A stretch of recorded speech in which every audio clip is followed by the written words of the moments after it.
Hey, it's Chronologically Gaming, the only channel that's perpetually retro because we're playing every video game in order of release, where the ultimate gamers go. Welcome to the beginning of April 1982, where we last played Freedom Fighters for the Philips Video Pack in Europe. Let's press forward and see what our next game is. We're next going to the TRS-80.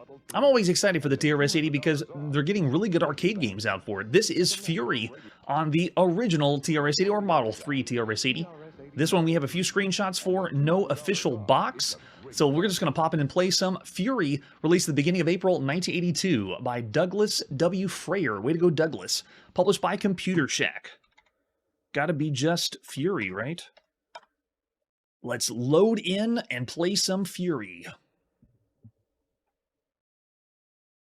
I'm expecting voices to talk to me. Oh, and great sound effects.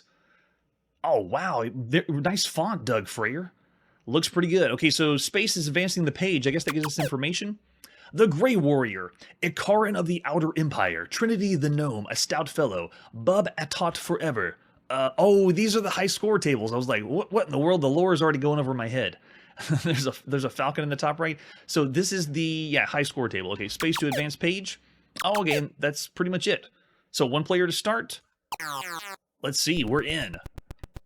Oh my gosh, no way, it works with a joystick too? It is an Asteroids variant. It's an Asteroids variant on the TRS-80. Look at this. I have the joystick to move left and right, and then if I move forward, that's my thrusters. Do I have another button? No, it looks like the only one is the shoot button, but wow. How did they put the physics in for this on the look at this. Now you can say the resolution is not very good, but wow, it's so playable. It's amazing me. And then we go to the next screen, because it's not Asteroids now. Sound effects are on point. Actually, right here, what we're hearing is the usual sound effects we've heard on the TRS-80. And now we have a different type of enemy that's spawning in, or building itself in, and we have to dodge those. I'm surprised I haven't died yet, actually. Maybe I actually am getting better at video games. When you're stuck in 1982 as long as I have, and played as long as we have, you hopefully retain something. Alright, so it remember where we left off? Yeah, same enemies as we did before. I really dig the font. The bonus font and score font, not doing the usual text we'd see on the screen. Which means it's graphics. Oh, look at this! They just changed the mode up again. Now now the controls have changed too. There isn't... Whoa, so cool! So it was only allowing me to move thrusting forward and reverse. And I don't think we had... And I was testing out reverse and smashed into something. And now we have another wave of enemies, and these ones are following patterns like a bonus stage in Galaga.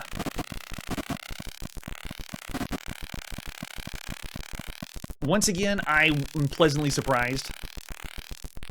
It's because of Big 5 Software they started this fascination for great games on the TRS-80. Alright, what's going to happen now?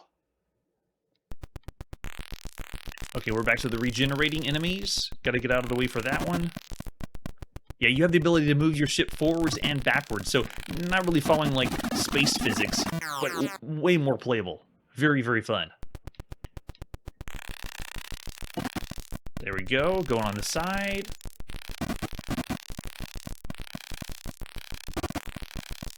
And I gotta hand it to you, this is one of those games that while the graphics aren't really impressive, it's how well it plays. Wow, so because we have the adapter for the TRS-80 and the joystick is working so well. Yeah, it is very fun to play. I want to continue to keep playing. Look at this. We have an enemy that's not destroying us, or it doesn't kill us when we touch it. But now the controls are faster to help me avoid them, but get to the center, destroying the shield around it, and just blowing it up the middle. And I think that's where it loops. Then we go back to the first stage that we had before. No, now we have enemies that are in pairs. Wait, I thought we were doing a loop. And it was simple, but no, now I want to keep going. And see how far this goes and what enemies we see. Oh, we didn't make it, but we can type in... Oh, it understands caps? I wasn't expecting that on the TRS-80. All right, let's go again. One player. And if you're wondering, the two-player mode is alternating. It doesn't allow you to go at the same time. Wait, did I remember where we left off? Or did we start this way? I don't remember if they were in pairs in the very beginning. Top of the screen displays lives. Got 3 of them left, or 3 ships. And then moving to the next one.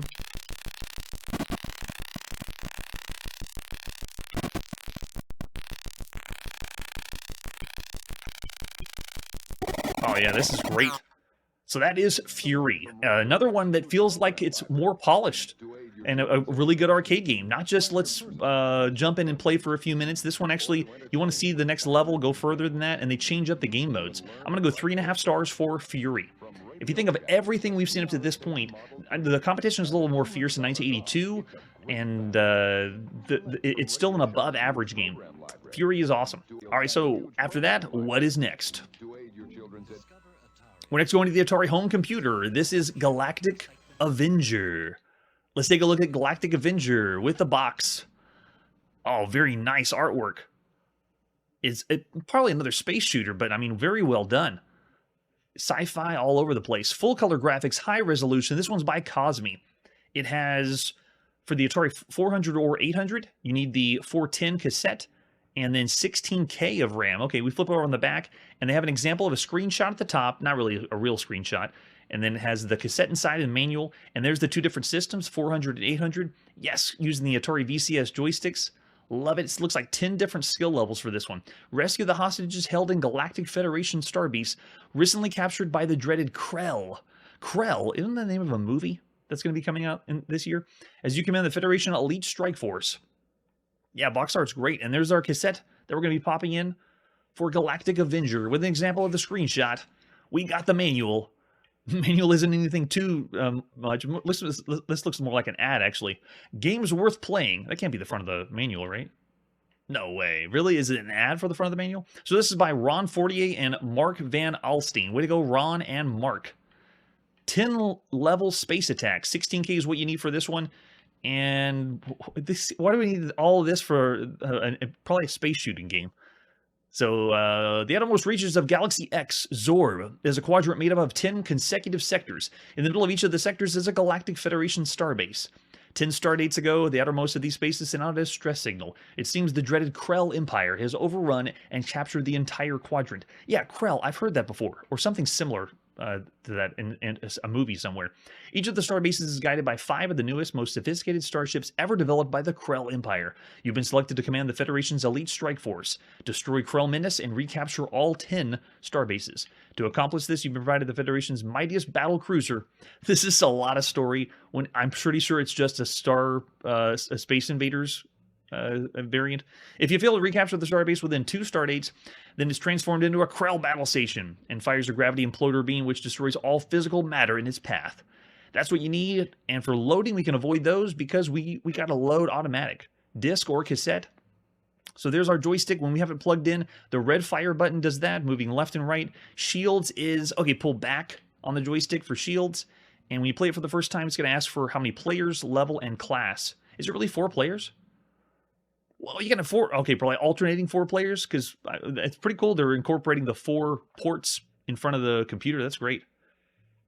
Yeah, wasn't it? It was Krull. Oh, not Krell. Krull. That's right. Thanks for the correction. And that one's coming out this year. I don't know if that was a summer blockbuster. The big one, though, that's coming out this year in the summer is Star Trek II, Wrath of Khan. So I'm sure we're going to see a lot of other space games by the end of or Star Trek games by the end of the year if we haven't seen already. All right, so it says, oh, wait, what's happening? We got more. What in the world? There's so much information for this. After you push, there's an auto countdown. You know what? I'll refer to the manual if we need to. Oh, it's going through phases. Wow. Okay. Yeah, we'll come back to the manual if we need to. I want to play some. Let's pop in and play Galactic Avenger in the beginning of April 1982 by Cosme. What is going to happen? If we really need that much instruction, we'll go back to it. Galactic Avenger. Don't forget the name. Okay, it does an attract mode just like it does on the Atari VCS. And looks like I can push nothing with the option button. What about select? Okay, select is what class. You can see the class going up 1, 2, 3. Actually, you can't. It's over this shoulder right now. So we'll do class 1 and then push start. And we're in. So bottom of the screen. Oh, do I have multiple shots or just one at a time? Your shot is massive. Like, the base that you're commanding is a perfect target for him. And they're taking multiple hits. That's different. Usually one shot, one kill kills everybody, and now no. And the enemies are following you really, really well. So you have to dodge a little bit more, and then... Oh, that's nice. So you use a tractor beam to collect the captured ship at the top. That's as far as we got. Man, that was so fast. I think we were rank 1, though, right? So we rank as captain. Class 3009. Yeah, class 1, level 1. Let's see if we can keep going. Okay, oh, we were on level 2. That's why. I see. So level 3. Okay, let's do level 1, class 1. We were moving a little further than that. Hey, no problem. Always welcome, L. Curtis B. This is Galactic Avenger for the Atari home computer. And now we're going to play the correct skill level. Okay, this one's a little bit easier to control. There we go, yeah. And then tractor beam in. Nice. Moving on to class 2. So it has 3 levels and I believe 4 classes each.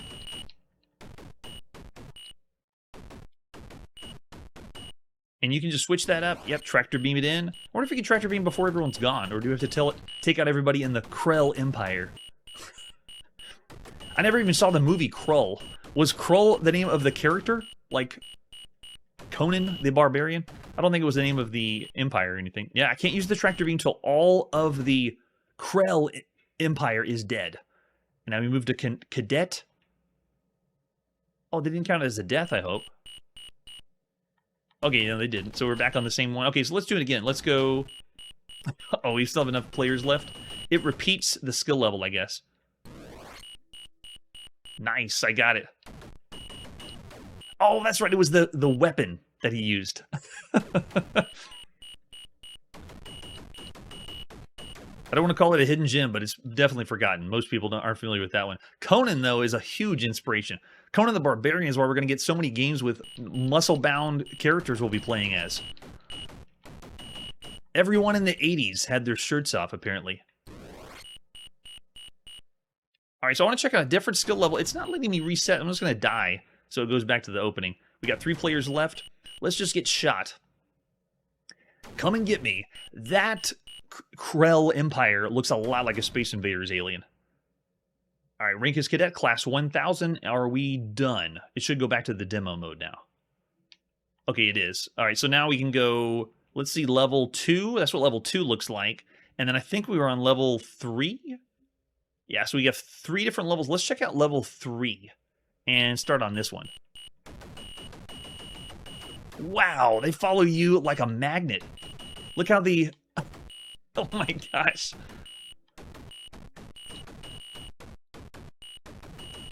Yeah, I really can't call it like, you know, it's a super smart AI programmed in for the enemy. It's more of, it's just matching your moves exactly.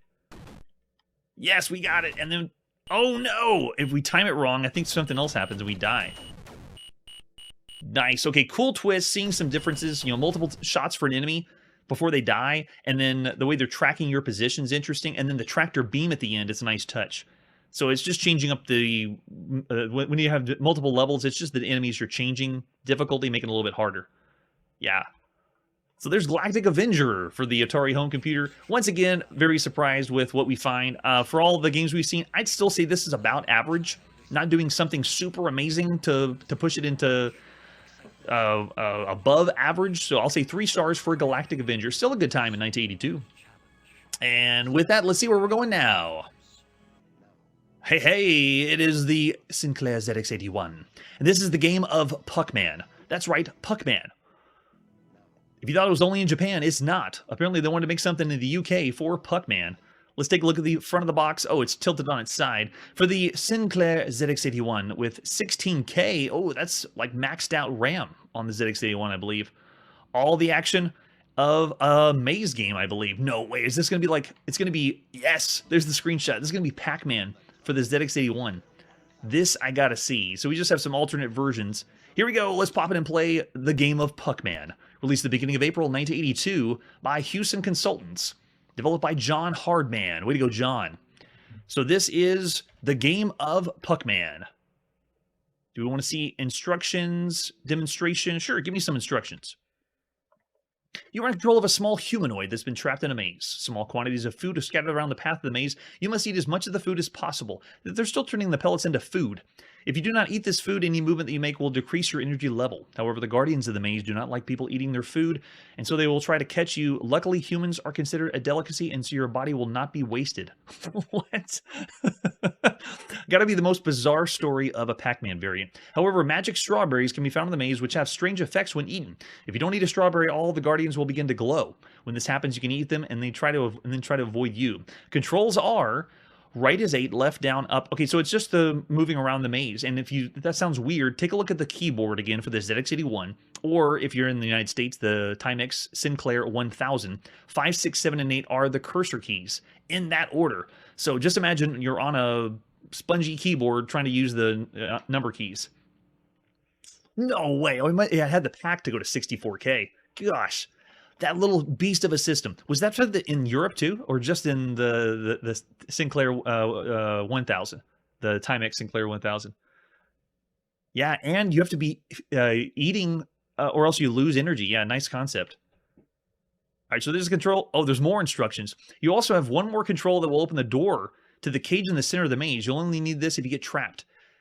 As using the command makes your score drop, it's wise to try to avoid it. To open the door, press the letter 0, or no, the letter O, I guess, to open. Finally, there's one more bit of help for you. This is the passage that leads off the side of the screen, and that's usual with Pac-Man game. There's more! What? You can move to the side and reappear on the other side. Okay, and then there's the symbols, because this is obviously not going to have any graphics.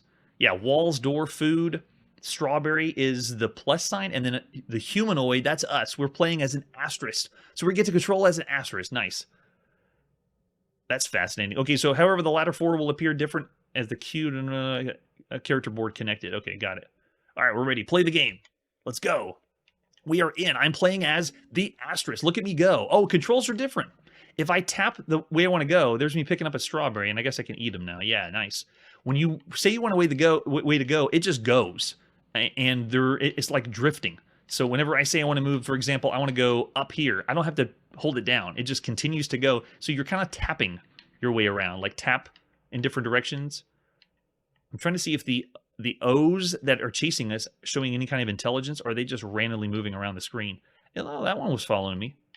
And then I can move off to this side. This is fast-paced. This is a fast maze game. Oh, did I already die? Yeah, I want another game. Do you want to see instructions? No, we don't. We don't need to read those again. Did it just change the maze up? I think this is this is a slightly different maze too. Oh, another one? Sure. Gosh, you die so fast. No, I don't want to see instructions. I accidentally pushed yes. Oh, that spongy keyboard. Accidentally pushing Y when you didn't want to. Yes, go through the instructions, we know. All right, play the game. It doesn't have sound, it doesn't have color, but I'm going to tell you, this is a good time, a good maze game to play if you can get over the controls, because you're having to use the number cursor keys. If you were in Europe and played lots of ZX81, you'd be pretty familiar with the cursor keys, so you'd be able to make it work. I mean, look at this, though. The maze variants, or the maze is changing up every time, and I have to see where they are because they're moving so quick. And you can get trapped. Look at this. There's a dead end here where I'm at, and then you go to this side, another dead end. This is dangerous. And if one of these actually hones in and starts to follow me, we're in trouble. And you can see the middle room is opening up back and forth. Yeah, I'm going to say because the way it's running, the speed of the enemies makes it a really good time.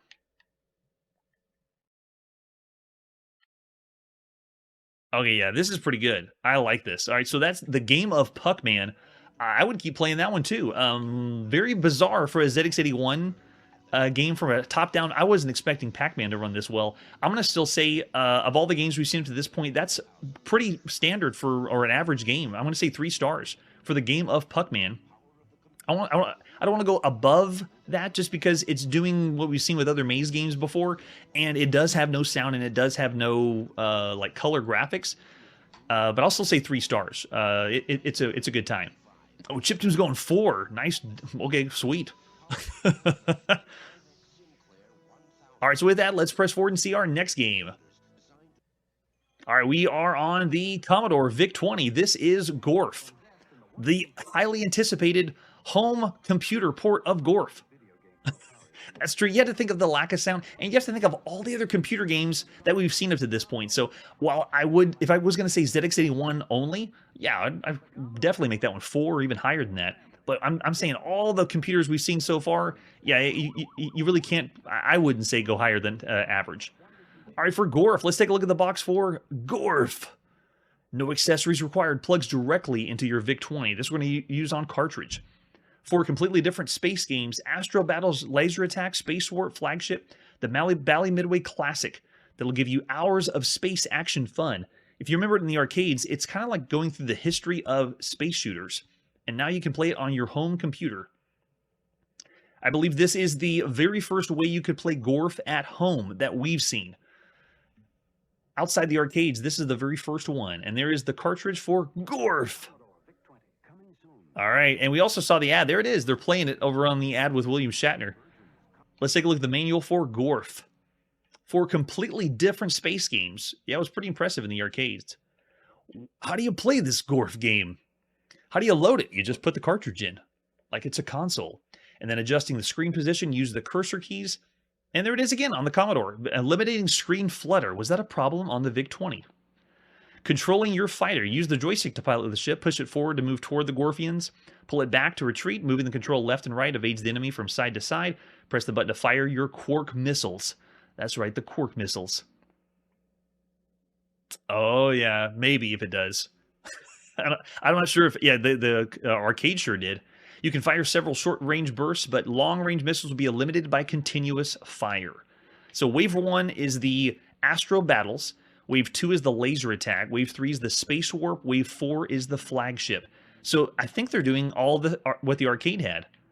Not bad, Commodore VIC-20. Oh, okay, and then we have the next instructions in French. Is that... Yeah, it's all the same ones. Does it have anything after in English? Point values. Oh, okay, it does have a little bit. They kind of split it apart. Point values, the Astro Battles, Attack Fighters. Okay, it's giving you all the points for everything on the left side. Nice. We'll study that up. I haven't heard any games talk on the Commodore VIC-20. I am not familiar with an adapter that allows games to talk. So let's see what happens. Just an alternate version of Gorf. We're popping in and play Gorf. The beginning of April 1982. This one's developed by Dave Nutting Associates, published by CBM, Commodore Business Machines. There we go. We're in. It's playing like an arcade doing a track mode. Let's get some sound going. Well, I'll wait a little bit and see what it does. You know, it's just playing. Okay, it looks like the attract mode is not playing. I'm not controlling anything right now until I push my Commodore VIC-20 joystick button. Oh, it's showing off the different modes, though. There's Laser Attack. Oh, wait, no. Oh, it works. Yeah, I push the button for fire, and I'm in the game. Just like that. And now I'm controlling left and right. We're doing the first mode. Very similar to Space Invaders. I want to try to get one of the ships at the top. Oh, okay, and it is doing the alternate fire.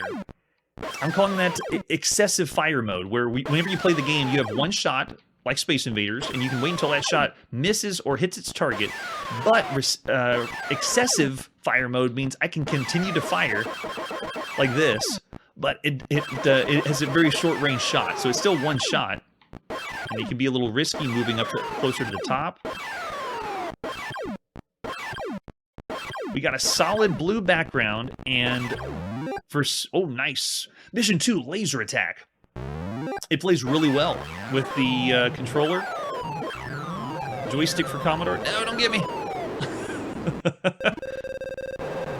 Yeah, restarts your bullet. I'm just going to call it excessive fire mode. I haven't heard anything official of that kind of game mode, but we've already seen a few games do that. Uh-oh. Do we get it? We got it. We're on Space Warp. It's doing it. Wow, look at that. Oh, and the TIE Fighter destroyed me. This is the one I did really good in the arcades. Gotta avoid the asteroids, make shots, and hit the other enemy ships. Oh, man. We're still on Space Warp? Mission 3, Bite the Dust. Oh, that was it. So we did make it through those, and then if I hit... Okay, so I begin again, then I start at the beginning. So we didn't see all the game modes yet. Oh, get Gorf at the top. I missed it.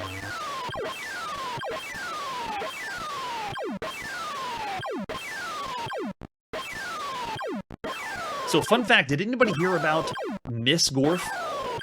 the arcade game that was so close to being done, and even people have said there's prototypes of Miss Gorf being done, but it never came out. You know, breaking on the craze of Miss Pac-Man. It's one of those super lost, obscure arcade games, like, it may not even exist, but Miss Gorf would be pretty cool to see. Do they still do a space theme, or do they change it up?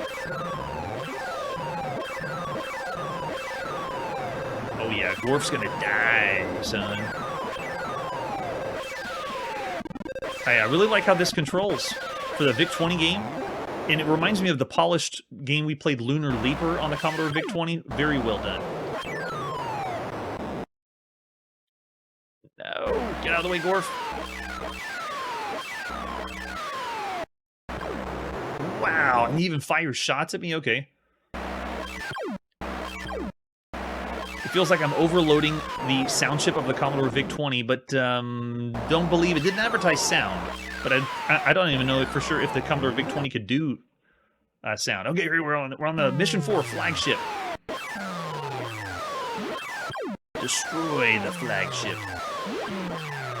We went from the Krellian Empire to the Gorfian Empire.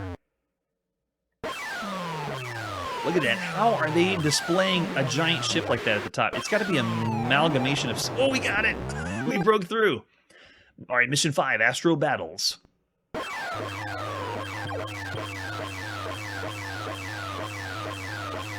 Yeah, the gameplay is very, very good. Yeah, I'm with you on that. Here on Chronologically Gaming, it's not all about graphics and sound. Well, obviously, if we're starting games in the 70s, where we really haven't heard much, we've heard sound effects, but we haven't really heard a full music track yet. Maybe if you want to consider darts on the Atari 800 computer. But it doesn't boil down to just the graphics and sound. How the game plays is really where it's at. And yeah, Commodore VIC-20 has got my vote on gameplay. Nice. Mission 6. Okay, so it is repeating like in the arcade. That's awesome. That's Gorf. Of all the games we've seen up to this point, Gorf delivers. It is the arcade modes, the multiple game modes, and the play control is excellent. And if you really want to annoy your parents, you can crank that sound up and just make laser fire and destruction all over. It's fantastic. I'll say, of all the games we've seen up to this point, it's around the 4-star range. Maybe even I could go as 4.5 as like one of the best games you could play. Thinking by the ease of use, how easy it is to play on the computer is pretty good. Just think of every other computer game we've seen up to this point. I'm going to say 4 stars for Gorf. It is not the best game you could play on the computer. We've had better games you could play, but it's still an excellent, excellent game. All right, so after Gorf, what's next? Oh, December. Yeah, I'm waiting for games that boast really good soundtracks to hear something really good later. A YMO, nice. All right, here we go. We're going back to the Atari 800. This is Guardians of the Gorn. Sounds amazing. Let's take a look at the box for Guardians of the Gorn. So cool. Were you playing as the spider or the fly? Maybe a centipede variant? Looks like we'll need 16K for this one. In-home software is what made this one. The front of the box reminds me of a 1950s monster movie. Maybe that's what they were going for. As their only hope for survival, you must rescue spaceships and aliens from the grasp of the deadly Gorn and his guardians. The Guardians of the Gorn are hideous spiders waiting to catch and feed you to the master of the web, the Gorn. But even worse, the Gorn will suddenly appear without warning to do his own dirty work. Your only chance to rescue the ships and aliens and return to the safety of your home base while dismantling the tendrils of the web and destroying the Guardians of the Gorn. And then they have just policy information there. Boring. All right, so any other artwork we have for Guardians of the Gorn? We have the advertisement. There it is in the top right corner, along with other in-home software. Alien Swarm, I believe we've seen. Sentinel 1 and Baseball. Doesn't ring too much of a bell for in-home software. And then an example of a screenshot. Atari has hundreds of fantastic oh, they do? Yeah, that'll be fun to see. Or hear later on. Okay, so this one has just alternate versions. I believe we're going to Canada to play this one. Here we go. By C. Meadowcroft. In-home software in the beginning of April 1982. Let's play some Guardians of the Gorn. Now, I want to get some more information for this because we didn't really get a manual Nice. Thumping intro. All right, so we got select for 2 players, start for 1 player. I'm going to see what we got as far as information. So you have to rescue spaceships and aliens from the grass. The deadly Gorn crawls on the webs of the spider-like guardians while avoiding their grasp. If they catch the player, they'll be fed to the moth-like Gorn. Gorn will intermittently appear on the screen to try and eat the player. The player can destroy tendrils as they walk along, but must be careful not to knock themselves off. After collecting all objects, they return to the corner level where they are. Okay, so I see. It's a kind of interesting gameplay. It's not a centipede variant like I thought. All right, let's go in. Push and start. We're in. Bottom left corner is where I am as playing as a ship, I guess. If I hit that button, it destroys something. I don't get it. Maybe it destroys enemies around? No, it's not destroying enemies. Whoa, is that Gorn? Oh my gosh. Okay, so I'm moving myself around a web. It's not a top-down maze game. Well, I guess you could consider it that.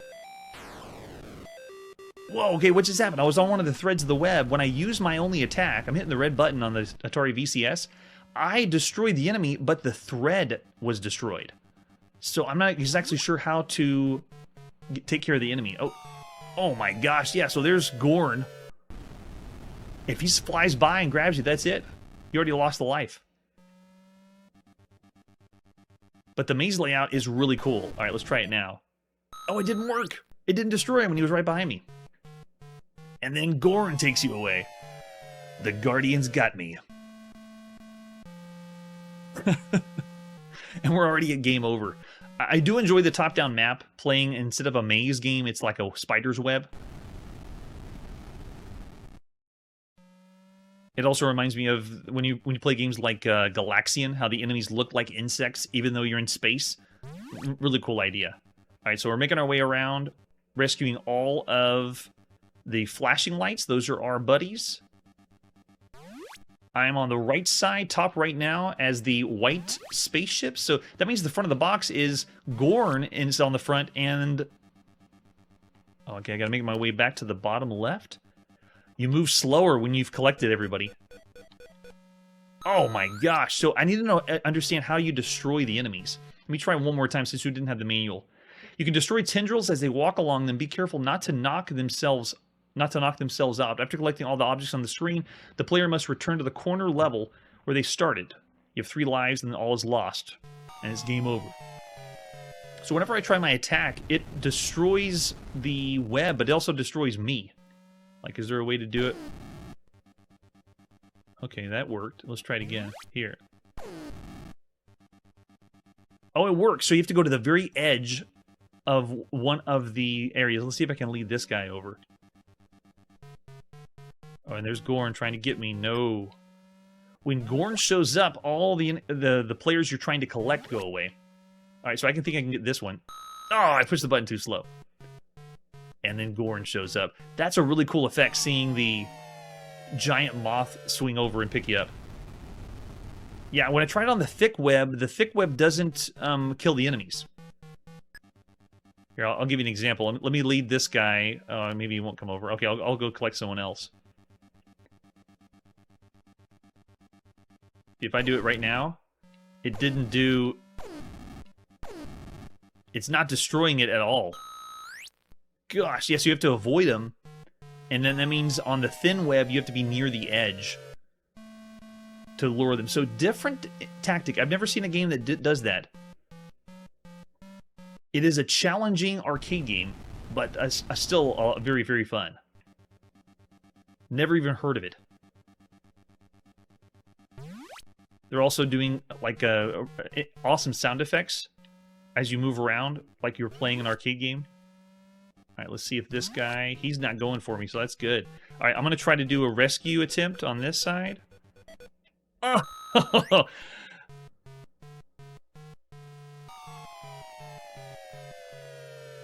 You do feel a little bit underpowered compared to Pac-Man, where I'm aware in Pac-Man where the power pellets are and how I can turn the tides on the enemies, but here it's a little bit trickier. I feel more defenseless. Like I'm actually being hunted by... Kill it! Kill it! No, see, I don't know how to... And right there on the web, it destroys the web, but since I'm in the web, it destroys me too. So you have to be on the edge like leading the enemies near the edge of the web. And see if I can do it with this guy. Watch. See if he'll follow me. There. Got it. So he just dropped and destroyed and blew up. So that was my first successful kill of one of the other enemies. And you are a little tiny, so it's hard to describe the way the game's played. But still really cool. I like it. Alright, so let's see if we can get back to the end. Hopefully nobody attacks us. Okay, you gotta get out of there, buddy. Go, go. Oh, he's guarding it.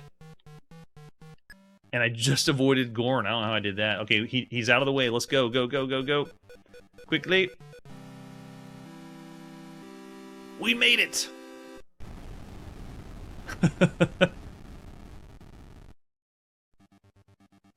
And now it looks like the same exact map. So maybe the top-down map of the cool spiderweb doesn't change every time. And you also got to avoid Gorn, and it's kind of easy to know when he's coming because when your players you're trying to rescue disappear, then that means he's about to show up. Yeah, maybe you can take them all out and then go for everyone else. If the enemies aren't really honing in on my location unless they get close. So I could see you going for a rescue attempt, and if someone comes by, then you destroy him. Alright, so that's Guardians of the Gorn. Originality, I would say, because of that one. It's a different take on just a top-down maze game moving around. I like it. I'm going to give it 3.5 stars, above average, considering the other games we've seen so far. And I was starting to get used to the play control as we went a little bit further into it. The thing, though, is we're going from system to system with different joysticks, different play control. So, obviously, the first time I pop in and play on the live stream, it's not going to be the perfect experience play control-wise. And I can see myself wanting to play this more and understanding the controls more than that. All right, there we go. Chiptune's along the same page. All right, so let's go to our next game. We're going to the Apple II. This is the Haunted Palace. So there's two of these. This is the Apple II version. The Haunted Palace is the spooky game of 1982. The scariest. Maybe it's the scariest. This one we just have a few screenshots for. We're going to be checking out the manual and more information on the other release. In the meantime, this one has two sides of the disc. Let's pop it and play the Haunted Palace for the Apple II. This is published by Crystalware, beginning of April 1982, developed by UFO. But you know him as John Bell. The John Bell made the Haunted Palace. All right, so just pretend we read the manual, which we'll be doing next. This is a role-playing / interactive fiction game at the same time. After reading up on the characters, you can pick which character you want to be. So you actually presume the role of somebody here. So I want to start with, we'll just pick the butler. The butler always did it. And then it shows you who you picked and then all your stats. Strength, courage, wisdom, and so forth. And then we're also carrying matches. So to get started, press any key. Now, the way this game is played is there is a murder inside the palace. So turn all your lights off in 1982. Tuck yourself under a blanket. Get really in the spooky atmosphere because now you're going to solve a mystery. And this is it. The game has begun. If I push L on the keyboard, it just automatically looks. You can see two large oak doors and a rock. And then for movement, if I want to go north... Oh, if I want to look that direction, I type N for looking north, S for looking south, W for looking east, and that's the commands you use to look around the world. And then to actually type commands, you push C, and then it says, what do you want to do? I want to get that rock. The rock is moving. What do you mean it's moving? Oh, it moved out of the way, and of course there's a key underneath. So if we try to go if we push D, D automatically opens doors for you. So if I hit D, it's telling us the doors are locked. So now I go back and hit C, and it says, what do you want to do? Now we want to get that key. And I'm guessing that's a key. What is it, 4 pixels over there on the left? Okay, we picked up the key. My intuition of adventure games tells me that was a key. Okay, so now we do unlock door. The doors are now unlocked. So now if I push D, the command to go in the doors, I've opened the doors and you're entering the Haunted Palace. We're going in. Oh, we are? Oh, I'm sorry. Insert disc 2. And hit space.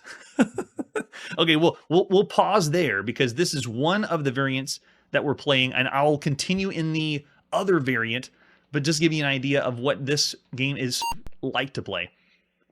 So there's the Haunted Palace for the Apple II. I won't rate this one yet. Let's go on to the next version of the Haunted Palace.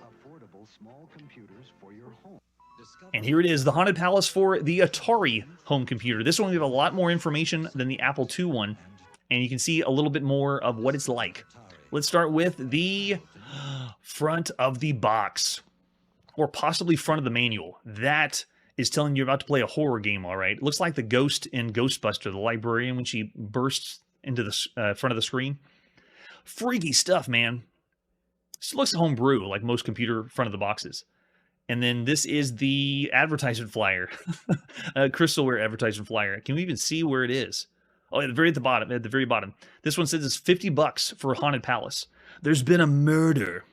It all started with a grisly discovery of a charred body in the furnace. The corpse was so badly burned, the mortician couldn't even tell which sex it was. You can choose to become any one of the 6 characters in this game. Your role is to find who is responsible for the murder. There's 640 views in the mansion. All views are 3D perspective, and movement is controlled by joystick of the Atari 800.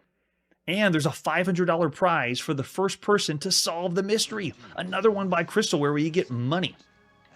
And we'll see all about it here in the manual. So here you go. This is the Haunted Palace Manual by John Bell. Publishing, I guess, or developed by UFO. I'm guessing that was a company that he made. So yeah, 1982. Yes. Here we go. So the beginning of this manual starts with the excerpts of Edward Stewart's diary. It's all the story of what happened up to this point. And so it's more lore, getting you in the groove of playing a murder mystery on your home computer. And then the characters, who you can pick from. You can choose from 6 different characters. Persons known to be residing in the haunted palace. Each role has its advantages and disadvantages. For instance, the butler has access to more rooms than the maid, but at the start of the game, the maid is carrying a knife. Edward has access to most of the house, but not be aware of a few key clues known to the steward. Bear in mind, of course, that someone is responsible for the murder, which occurs at the game's start. It might be possible then, in the midst of the game, that you are the murderer. So we can choose from Lord Edward Stewart, very sophisticated young fellow there. We can choose from Charles the butler. That's who we were played in the Apple II version. We can play as Mary the maid. Mary is a sweet lass of 17. Adorable. We can play as Michael, the head steward. He's obviously guilty. Look at that face. We can also play as Sybil, the steward's wife. Oh, no, maybe it's the wife. It's either the butler or the wife. He kind of does. And then we can play as Frederick, the gardener. That's who I'd play as. He's 44, missing his left arm. Oh, man. Couldn't have been him. And then over on the left side, the character profile tells you you'll be given a point value for every one of these stats in 9 categories in the beginning of the game, and they break down all those point values there.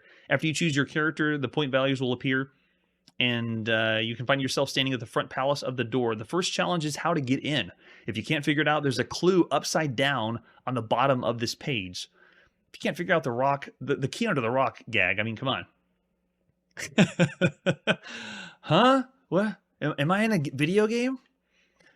Exploring the palace. So the UFO disc has been written on both sides. That's what we're about to flip over for the Apple II. This is showing you. This is funny. The side is labeled. Which side of the disc you're on? Close the disk drive door and power on. You'll hear a whirring and clicking, and the picture of a palace will be displayed with the writing "Haunted Palace." If this does not occur, try repeating the boot procedure 2 or 3 times. If there's still problems, return your disc to the dealer for a replacement. See. Computing was so easy in the early 80s. 99.9% of the time, you'll see your picture and we're ready to move on to the actual play of your adventure. The first technique to master is moving about the palace and controlling various display and views. Everything's in 3D perspective. There's 640 views in the mansion. So there you go. Moving in the Apple II is what we just played, and you do nothing but commands on the keyboard. And then if you do the Atari, which we're about to play, you get to use the VCS joystick to move around. And then you can push the button to move forward in whatever direction you're facing. And then if you still need keyboard commands for the Atari 800. D to open doors, inventory is I, L, look, and then the C for the open up the command prompt. Yeah, very, very cool instructions in the manual to break down who you're going to be playing as. And then this is only a 2-word text parser, so verb down. And then they even have... The next section is exhibits. More ways that can help you find out who the murderer is. Like Exhibit A, Exhibit B, Exhibit C. Lots of cool stuff in here. Reminds me of playing an Infocom game, honestly. And they're blending in 2 different things, role-playing and interactive fiction. I'm all for it. And then there's all the different objects that you can have in the game. Lots of stuff to pick up in the mansion. And then they have the rules of the game and a few hints that'll help you out. And then this one's the cool part. To win the game and find the secret chamber of the haunted place, and eligible to be ordered to win the $500 prize, the contestant must successfully complete all the steps below. And it explains it right there. So it shows you over on the left side that Crystal Vision is doing this contest until December 31st, 1982. Very similar to their Fantasyland 2041 contest. I think that one was $1,000. But whoever solves the mystery and submits their guess and gets it correct will be taken in to, I guess, possibly be awarded the $500 certified check of $500. Yeah, it doesn't. This Sherlock Holmes looks more comic, and the other ones were like we're playing a serious mystery here. So there you go. Quick, we have the rest of the year to finish the mystery and possibly get $500. Is this why Crystalware doesn't exist anymore? They kept giving away money for playing their games. All right, so there's the special hint. And then this is also interesting about the manual. They have other titles that are going to be coming out soon. CompU Golf, which I believe we'll be seeing. But then look at this one. A game called Inchworm. I have no idea, and I don't even think this game exists. So if anyone can tell me what Inchworm is, or if it was a game that's coming out for either the Apple II or the Atari 800, let me know, because I can't find anything on Inchworm. Is it lost to the ether? All right, for other versions, we just have flipping over the disc. Here we go. Let's pop in and play The Haunted Palace, at the beginning of April 1982, by UFO and Crystalware. Yes, John Bell strikes again. Way to go, John. All right, now we can choose our character. Now we know every one of the characters. We're definitely going to be Frederick the Gardener. I'm hitting 6 and enter. And now it shows our attributes. Be sure the joystick is plugged in. Now we can just hold the joystick and play the game. Well, I guess except for the commands you got to do on the keyboard. All right, so we're pushing the red button. I'm happy with those stats. The sun is setting. The wind is rising. Welcome to the Haunted Palace. Ooh, nice ambiance. That's the wind. Let's turn all the lights off now. Everyone get scared. And play some Haunted Palace. Oh! Lightning strikes. Whoa. Okay, so can you tell which port was the port? Was the Apple the port, or was the Atari 800? This is the original that we're playing. It shows a lot more panache to it, that's for sure. Yes, I would love to do that. Then we'd actually make some money on this channel. Turn the disc over. Okay, I wasn't expecting that already. All right, so no problem. We'll turn it over. Now, this is interesting. This is the first time that I'm pushing the red button after I get the disc over. Usually it needs the enter or we hit something on the keyboard on the Atari. But we get to do it from the joystick. Wait, where's the front of the house? We're inside already. I'm turning... Oh, no way. Ladies and gentlemen, this one is using the Atari VCS joystick, so can I move forward? What? This is insane. Oh, I gotta hit the red button to walk forward, I think, right? Or does that walk outside? Maybe it goes out of the front door. Whoa! No way. Okay, so this is... I'm using a joystick to move from room to room. It is the very first, like, pseudo 3D space. What? Can I not go this way? It looks like I can go to the left. It's displaying it so fast I can't tell. We'll just turn around then. Whoa, no way. Now, this game didn't have a front door sequence. We didn't have to open a rock or anything like that. It is the bare minimum of like playing a first-person perspective game. Look at this. It's a 3D house. And I'm slightly walking through it. Maybe. Let's see if we can go up the stairs. No? All right, so this was where we would hit C. And then... Oh, interesting. So this doesn't use the text parser like it does on the Apple II. If I hit the command, I was going to type something in.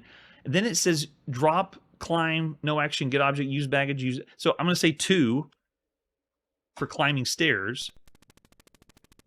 because we had stairs in front of us. But this means I didn't have to type in the word climb stairs. It knew. Yeah, this is not overclocked. This one's playing technically on a Atari XE, so it is. This is more memory than the Atari 800 would have. So yeah, it was going by pretty quick. All right, let's. Okay, we're at the top of the stairs. Let's turn to the left. Wow, this is so cool. All right, let's walk. Can we walk forward? No, we'll turn to the left again. All right, walking forward. You push the red button and it moves you forward. And then if you want to use your commands, what does this say? This is just objects, attributes.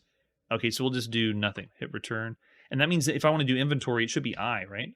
Yeah, okay, so I shows our stats, weapons, and then we have, oh, the key. So that means in the Atari home version, it automatically opened the door and we're in the game already. Like we had already picked up the key. That's bizarre. We didn't have to do the first puzzle. I don't know if I like that or don't like that. Okay, so we're going to do this side. Go C and then climb the stairs. This is so bizarre. It's like playing the very first time being in the first person mode inside of a house. Because we played Battlezone, obviously, from a first person perspective, and then we played the space games, combat and stuff from but this is the first time we've ever been inside of a house with the whole wireframe 3D graphics. And obviously the movement is, way different than what we'd expect. I mean, look at this. It takes quite a bit of time to move and switch the screens up. But, I mean, this is so cool. Oh, what did it say? Isn't the screen flash so fast like we are in fast forward mode or something? Yeah, I can't see what it says. Okay, so let's go this way.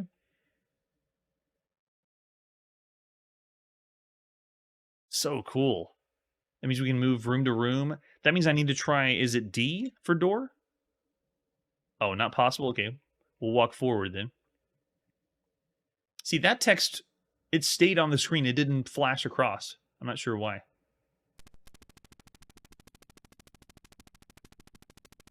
And it still takes a while to load and refresh the next screen. Okay, let's try it now. D for door. Does it work? Okay, not possible, I guess, because we can't go out once we walk back in. All right, so another title that we were just wandering around from a first-person perspective, but this is a haunted house murder mystery game where if you figure out the interactive fiction side of it, you can have a chance to win $500, and it's blending in two different things. I'm going to say of all the games we played up to this point, I really wouldn't want to go higher than 3.5 or higher than above average. The only thing though is it's so ambitious, just like other John Bell or Crystalware games, but the way it's implemented is it's like ahead of its time. It's like they're pushing for something and it's not ready yet. It needs to spend a little bit longer in the oven cooking, or it needs to be on a newer system. But it's like the idea is so good. Yeah, you know what? I will go 4. I'll go 4 stars because they're not making you type in full commands. They're having you go to a command place and then you put in information without having to type in full thing. So it's like an advancement of the interactive fiction genre, or adventure genre, actually.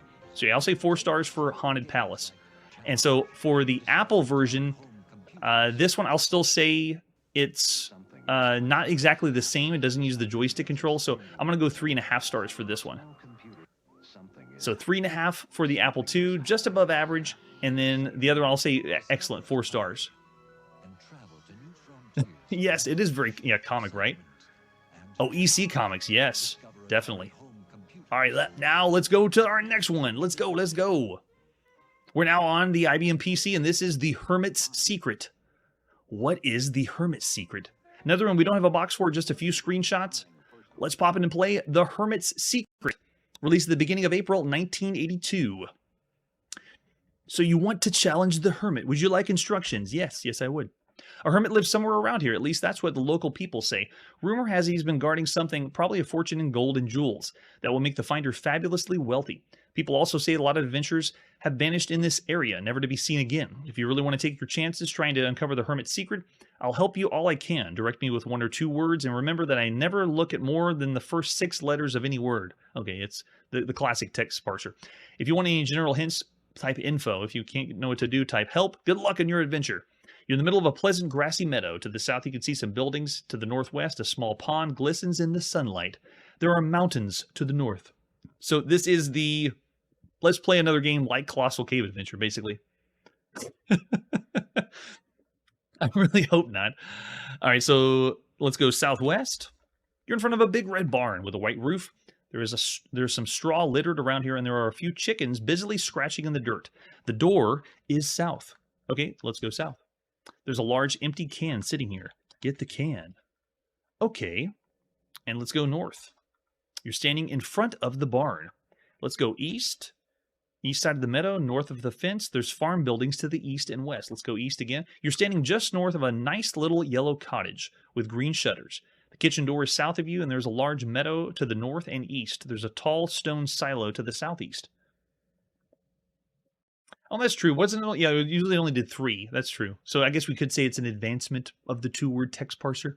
Slight advancement. All right, so we're at the silo. And let's go south. Someone has left a tuna sandwich here. Oh, nice. Get that sandwich. Okay, we got a tuna sandwich. Okay, let's go east. There's a piece of green paper lying. Oh, wait, no. We're in a small bedroom with a neatly made up bed and nightstand. Only exit leads to the west. There's a piece of green paper lying here. And there's a small rectangular card here. Both of them, eh? All right, so let's go northwest. And northwest. Oh, that's the same place. Eat! Sandwich. Thank you. I was feeling a mite hungry. Burp. I don't know if you should eat tuna sandwiches that have been laying around. Would we get sick from that? And isn't that something from Maniac Mansion? Wasn't there a tuna sandwich? No, it was Day of the Tentacle. There was a tuna sandwich in Day of the Tentacle. And I'm going to see probably lots of homages of games that I played later, or that are released later, that they get ideas from now, because this one was obviously based on Colossal Cave, and I think Colossal Cave did have a sandwich at some point. All right, so I'm going to say that's a slight improvement of text adventure games. It's obviously just a taste of them, but Hermit's Secret is probably just average. It's a perfectly average game you play for a text adventure game. Looking up walkthroughs for this, it is very lengthy, and you can see that we're moving in not just cardinal directions, we're moving in northwest, southwest, and the map, it just gets really, really big. It's very similar to Zork, I would say. So if you're going to make this handmade map, it's going to be a pretty big one for Hermit's Secret. What is the Hermit's Secret? But it is doing tropes like, you know, you go get treasure and you come back, like Colossal Cave. But still an okay time if you're wanting to play a text adventure game. All right, so that's where we put our video game playing on pause.